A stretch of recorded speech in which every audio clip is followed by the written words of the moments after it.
Welcome back to the Real News Network. I'm Paul Jay.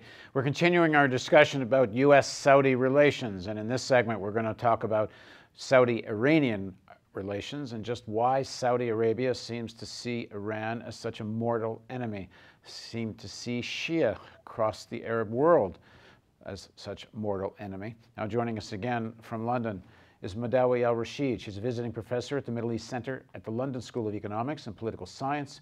Her recent publications include a history of Saudi Arabia and a most masculine state. Thanks for joining us again, Madawi. Thank you. So we know from WikiLeaks, we know from various sources, the Saudis would like the United States to attack Iran. There's a direct quote from King Abdullah saying it's time for the Americans to cut the head off the problem, which meant the regime change in Iran. I've talked directly to people, myself and other journalists have, who have Saudi connections. And the Saudis are probably more serious about wanting to draw the United States into a war with Iran than perhaps even the Israelis are.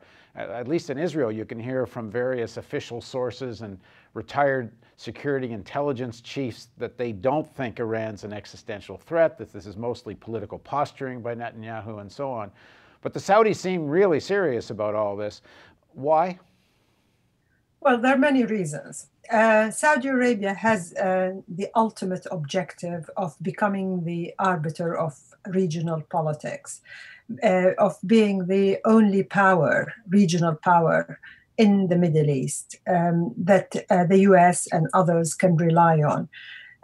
So there's this ambition. And this has been taking place since 1979, when Egypt was removed from the scene, at least metaphorically, as it signed the peace agreement with Israel, the Camp David agreement. And therefore, since then, Saudi Arabia has been struggling to assert its hegemony in the Arab world. And also, it wanted to be the only power, the regional power. And in 2003, Iraq was removed from this Arab world as another regional power that Saudi Arabia was actually worried about. And since 2003, it saw that only Iran now is a real competitor. Iran itself had pursued policies that are seen in Saudi Arabia as threatening. So, for example, Iran sponsors Hezbollah in Lebanon that undermines Saudi control of that little country. Iran also has very strong relations with Bashar al-Assad, and it is probably one of the dominant countries that have serious presence in Iraq. So Saudi Arabia feels that it is now surrounded by Iraq from the north. On top of that, Saudi Arabia accuses Iran of sponsoring and supporting the Houthis in Yemen on its southern border. In addition to, of course, the Bahrain uprising, which in the Saudi official narrative is a purely Iranian conspiracy. Now, can I ask you quickly about that? Because, we talk to journalists who have reported on Bahrain and others who know the situation. They all say that there's simply no truth to that whether there's some Iranian influence perhaps, but they're not driving it and they're a marginal influence. Do the Saudis not know that? I mean, do they really believe this is Iran, or they use this as a way to sort of drum up anti-Shia hysteria? Well, it is irrelevant whether there is evidence or not. This is political rhetoric. And for example, the Houthi Shia in Yemen, we know that several independent reports, for example, the conflict crisis report said clearly that there is no evidence that Iran is supporting the Houthis in 2009. In Bahrain itself, there is the Bassiouni report, which was an independent report commissioned by the Bahraini king after 2011 and the clashes in Bahrain, which said clearly that there is no evidence that Iran is actually supporting the Bahraini opposition. Of course, there is media support. We know that, but these two reports indicate to us that now any kind of rebellion or any kind of uprising that the Saudis do not want to see is immediately attributed to the work of Iran or the conspiracies of Iran. But we know that Iran does support certain groups. For example, Hezbollah, that is clear. And therefore, Saudi Arabia uses this kind of Iranian threat in terms of penetrating Arab society, and including Saudi Arabia itself. And there is some truth. I mean, Iran is not some kind of Switzerland. Iran does want to be a regional power and have influence. Absolutely. I mean, what we are seeing now is a competition between two regional powers that are trying to partition the Arab world.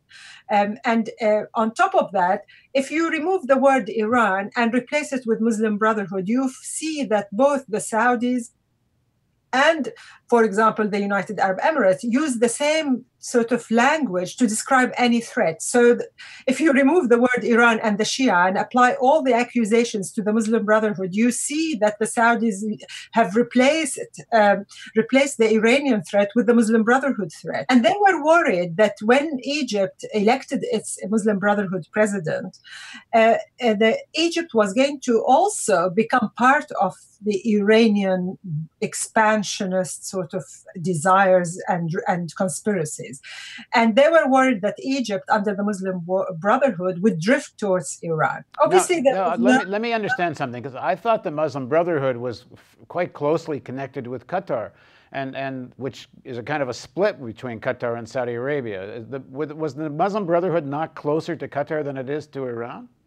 Absolutely. But from the Saudi perspective, there was this worry that once Egypt is ruled by the Muslim Brotherhood, it would have a free kind of decision to become closer to Iran in order to minimize its dependence on Saudi Arabia. But we all know that the Muslim Brotherhood is supported by Qatar, which is also a problem for Saudi Arabia. And we know recently Saudi Arabia, together with Bahrain and the United Arab Emirates, withdrew their ambassadors from Qatar.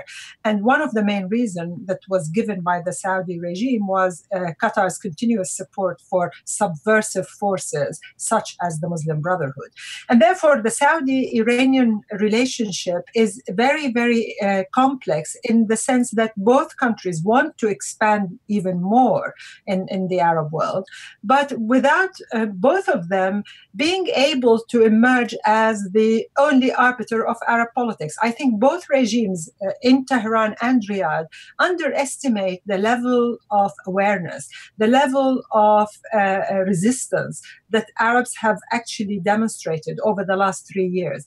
And yes, they may use these two regimes, use the economic sort of deprivation of countries like Egypt or others in North Africa in order to expand even more.